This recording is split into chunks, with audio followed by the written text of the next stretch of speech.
Welcome back. Quilting in African American culture began as early as the 17th century. Women stitching together scraps of cotton cloth used to keep warm, and they're now part of the fabric of Black history.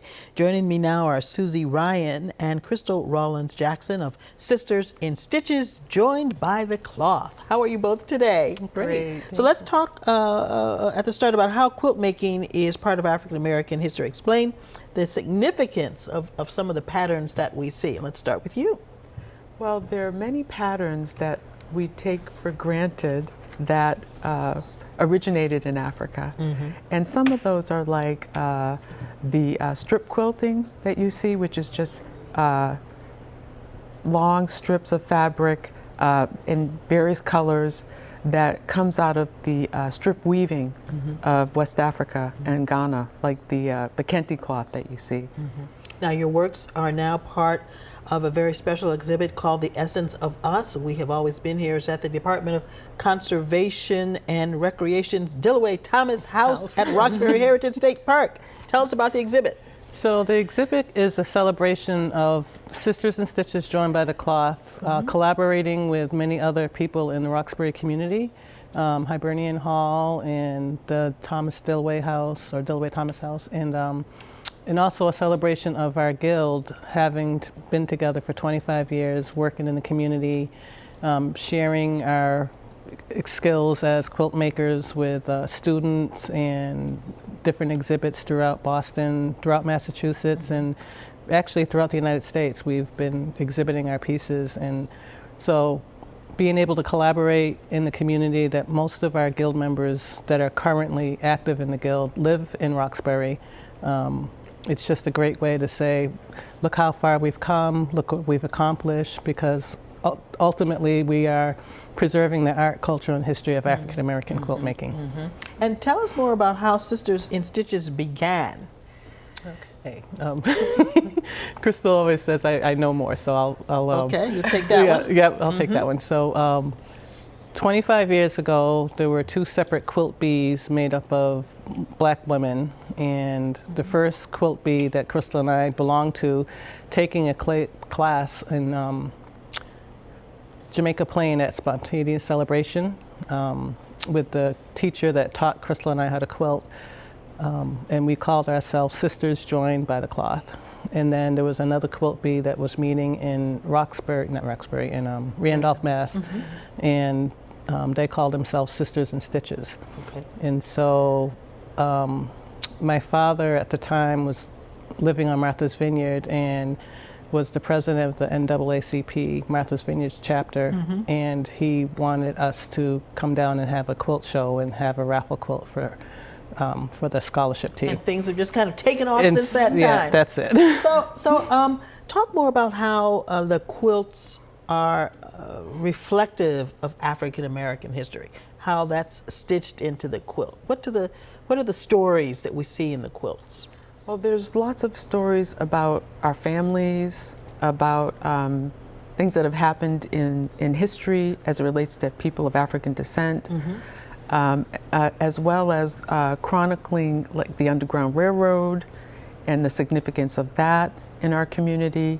And so we draw from a lot of different historical traditions, let's say, but also knowing that we're also connected to that, like through our ancestors.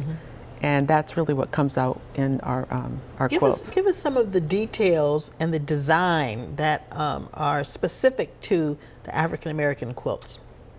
Well, color is one of, and our group loves African fabric. And so we spend a lot of time looking for African fabric together, celebrating that, and then just using those different designs and symbols. What are the symbols? See, you know what the symbols okay, are. So Tell us what our audience.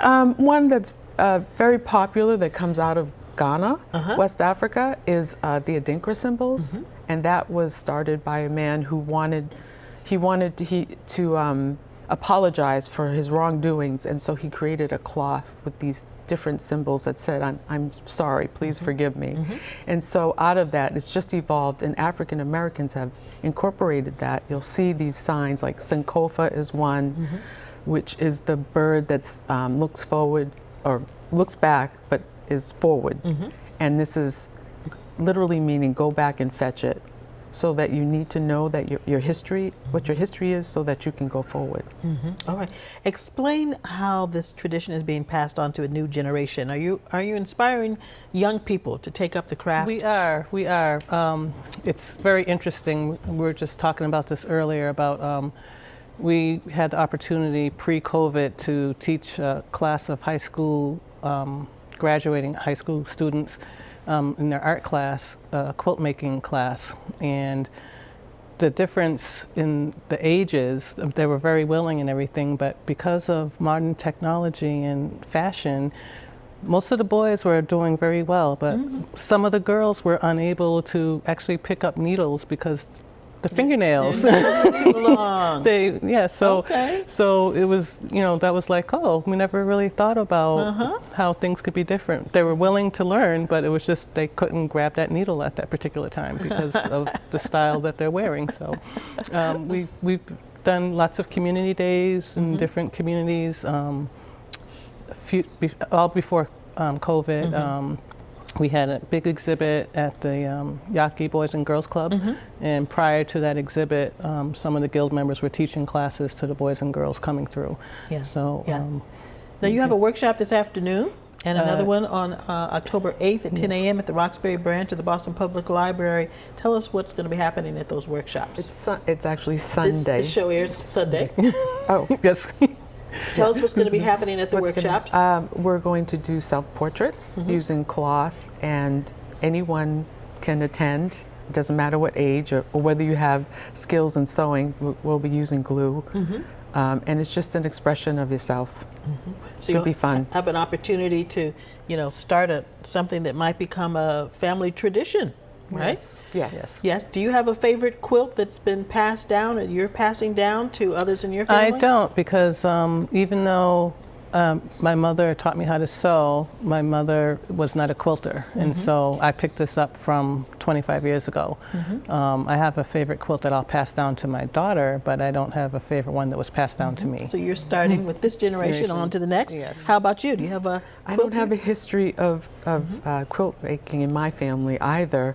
But my first quilt is my favorite quilt, and it's honoring my grandmother. Oh, so, wonderful. Yes. Beautiful. What is it in the quilt that's reminiscent of your grandmother? I took pictures from her photo album and put them on cloth. And so it literally is telling her story through pictures. I bet that's beautiful. Thank you both for being here to tell us about this. Susie Ryan and Crystal Rollins Jackson doing great work with our quilting.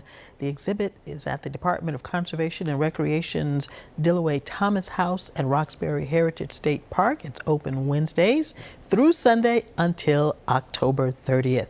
Thanks so much for watching, everyone. Be sure to follow us on Facebook, Instagram, and Twitter at StudyLine 5, and you can follow me on Twitter at Karen Holmes Ward. Have a great afternoon.